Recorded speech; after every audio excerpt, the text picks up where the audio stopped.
بسم اللہ الرحمن الرحیم۔ السلام علیکم ورحمۃ اللہ وبرکاتہ۔ میں زبیر خان ہوں اور آپ میرا ویلاگ دیکھ رہے ہیں۔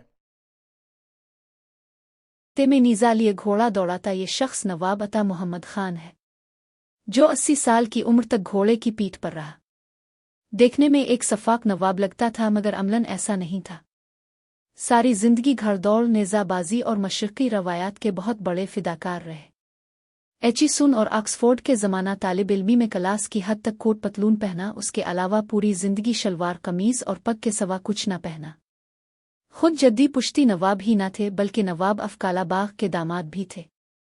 امریکہ، برطانیہ، France, Germany, Canada, South Africa اور بھارت میں گھڑ سواری کے عالمی مقابلوں میں شرکت کے لیے گئے تو اسی وضاقت میں گئے۔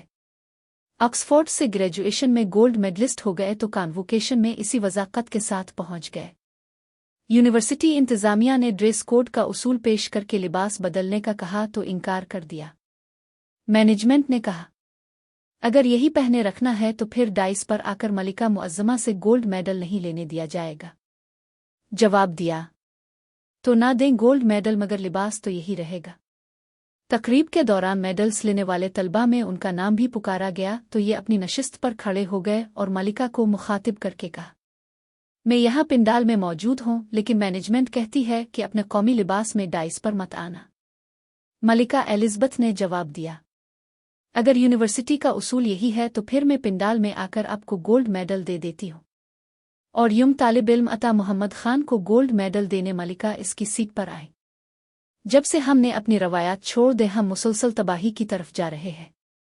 ذہنی غلام لوگ پچھلے سال 81 برس کی عمر میں انتقال کر جانے والے نواب عطا محمد خان مرحوم سے ہی کچھ سیکھ لیں۔ اللہ تعالیٰ مرحوم کی مغفرت کرے اور درجات بلند کرے، آمین۔ آج تک ایک دفعہ بھی my father died when I was 21 21 سال میں نے ایک دفعہ بھی اپنے ماں باپ کی لڑائی نہیں دیکھی۔ دیکھیں، یہ بہت ضروری بات ہے، میں آپ کو بتا رہا ہوں۔ بچے کا دماغ کھولنے اور نعوذ باللہ اللہ تعالیٰ مجھے اس ریا کے شر سے بچائے۔ میں اپنے دماغ کو بڑا نہیں کہہ رہا ہوں، میں نارمل گھر کی بات کر رہا ہوں، اونچے گھروں کی نارملٹی کا میرٹ یہ ہے۔ میں نے ایک دفعہ دیکھا تھا، یہ احمد فراز صاحب اور بڑے شعراء آتے تھے گھر پہ، تو میری امی نے کچن میں شاید کوئی چیز لے کر دی کھانے میں، مجھے نہیں پتا، ہم تو کوئی بھائی ٹی وی دیکھ رہے تھے، کرکٹ میچ دیکھ رہے ہوں گے، انہوں نے کیا تھا۔ اچانک میرے ابا جی کا میں نے وہ سین دیکھا کہ جس میں انہوں نے امی کو ڈانٹا، انہوں نے پنجابی میں کہا کہ ان لوگوں کی وجہ سے نا میری ساخت جو ہے نا یہ لوگ پروٹیکٹ کرتے ہیں، ٹھیک ہے، اور میں نہیں چاہتا کہ ان کی مہمان نوازی میں کہیں سے بھی کمی آئے۔ یہ میرے محسن آئے میں، میرا اساتذہ آئے میں، ہم نے بھی نوٹس کیا کیونکہ وہ اس طرح کی ڈانٹ نہیں تھی کہ جو ہم نوٹس کرتے، ٹھیک ہے۔